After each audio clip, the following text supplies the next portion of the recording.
బులెటిన్లో మరో breaking news చూస్తున్నాం. తిరుమల కొండపై హెలికాప్టర్లు చక్కర్లు కొట్టడం కలకలం రేపుతోంది. బాలాజీనగర్, రాంబగీజా బస్టాండ్ ప్రాంతంలో 3 హెలికాప్టర్లు చక్కర్లు కొట్టాయి. తిరుమలగిరుల్లో విమానాలు, హెలికాప్టర్లు తిరగడం ఆగమ శాస్త్ర విరుద్ధం.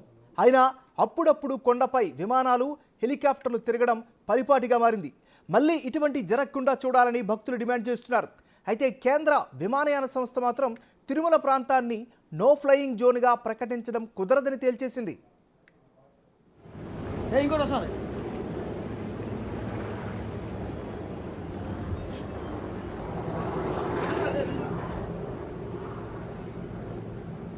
ఫోకస్ కాలేదు.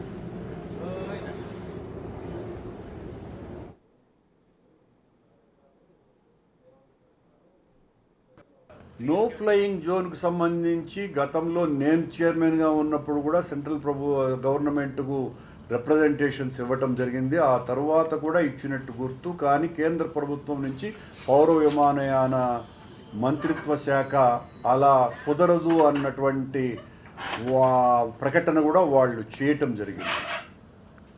నో ఫ్లయింగ్ జోన్కు సంబంధించి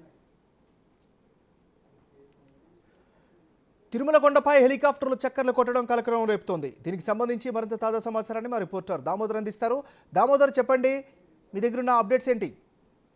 నాగరాజ్, తిరుమలలో ఆగమ శాస్త్రం ప్రకారం విమానాలు ఆలయం గానీ ఆలయం చుట్టుపక్కల గానీ ఎగరకూడదని ఒక నిషేధం ఉంది. అయితే తిరుమలలో యథేచ్ఛగా అటు విమానాలతో పాటు హెలికాప్టర్లు కూడా తిరుగుతున్న పరిస్థితి కనిపిస్తుంది. ఈ రోజు ఒకేసారి 2 హెలికాప్టర్లు అటు రాంబగీచా బస్టాండ్ ప్రాంతంతో పాటు బాలాజీ నగర్ లో తిరిగాయి. దీంతో పాటు ఆలయం సమీపం ఏదైతే రాంబగీచా బస్టాండ్ ఆలయానికి దగ్గరగానే ఉంటుంది, ఆ బస్టాండ్ వరకు వచ్చి హెలికాప్టర్లు చక్కర్లు కొట్టిన పరిస్థితి. మరోవైపు 3వ హెలికాప్టర్ అయితే ఏకంగా స్వామివారి ఆలయంలోనే గర్భగుడి మీదుగా వెళ్లిన పరిస్థితి. మొత్తం మీద ఆలయం మీద విమానాలు కానీ అటు హెలికాప్టర్లు కూడా ఎగరకూడదంటూ పెద్ద ఎత్తున దీనిపైన పలుసార్లు ఫిర్యాదు చేసినప్పటికీ కేంద్ర ప్రభుత్వం పట్టించుకోవడం లేదు. ఈ రోజు వచ్చిన హెలికాప్టర్లు అటవీ శాఖ సర్వే కోసం వచ్చాయంటూ కూడా అటవీ శాఖ అధికారులు చెప్తున్నారు. ముఖ్యంగా గతంలో 3 నెలల క్రితం ఇదే విధంగా 3 హెలికాప్టర్లు ఆలయం మీదుగా నేరుగా వెళ్లి ఏదైతే ఇటు కడప జిల్లా నుంచి రైల్వే కోడూరు అడవుల నుంచి నేరుగా ఇటు తిరుమల శేషాచలం అడవుల మీదుగా ఆలయం మీదుగా అటు చెన్నై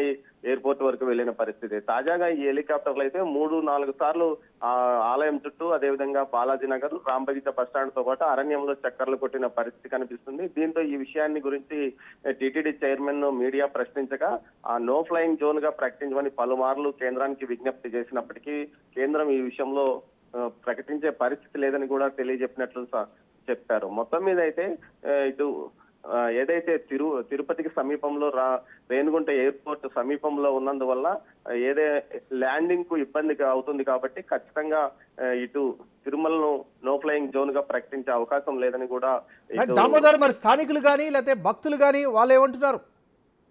ప్రతిసారి విమానం కానీ హెలికాప్టర్ కానీ ఎగిరినప్పుడు భక్తులు ఆందోళన వ్యక్తం చేయడం రివాజ్ గా మారింది. అదేవిధంగా ఏదైతే దీనికి సంబంధించి పలుమార్లు విజ్ఞప్తి చేసినప్పటికీ చర్యలు మాత్రం శూన్యము. అధికారులు ప్రతిసారి విమానాలు కానీ హెలికాప్టర్లు కానీ ఆలయం మీదుగా ఎగిరినప్పుడు కేంద్రానికి మేము ఫిర్యాదు పంపిస్తున్నాము, విజ్ఞప్తి చేస్తున్నాము, నో ఫ్లయింగ్ జోన్ గా ప్రకటించమని చేస్తున్నాం అంటూ చెప్తున్నారు. కానీ అయితే గతంలో ఏదైతే విమానయాన శాఖ మంత్రిగా ఉన్న అశోక్ గజపతిరాజు ఈ విషయం మీద కూడా తేల్చి చెప్పాడు. అప్పట్లో ఆయన కొంత ప్రయత్నం చేసినప్పటికీ అధికారులు అంగీకరించకపోవడంతో ఈ విషయంలో తానేం చేయలేనని కూడా తేల్చి చెప్పిన పరిస్థితి. మొత్తం మీద అయితే ప్రతిసారి విమానాలు కానీ హెలికాప్టర్లు కానీ ఆలయానికి వారానికి ఒకసారి అయితే విమానాలు తిరుగుతున్న పరిస్థితి. అదేవిధంగా హెలికాప్టర్లు కనీసం 3 నెలలకు ఒకసారి హెలికాప్టర్లు తిరుగుతున్న పరిస్థితి ఇక్కడ కనిపిస్తుంది నాగరాజ్. మరోవైపు దీనికి సంబంధించి కేంద్రానికి ఎన్నిసార్లు విజ్ఞప్తి చేసినా మాత్రం నో ఫ్లయింగ్ జోన్ గా ప్రకటించే అవకాశం లేదని తేల్చి చెప్పిన పరిస్థితి కనిపిస్తుంది మనకి ఇక్కడ. Thank you Damodar.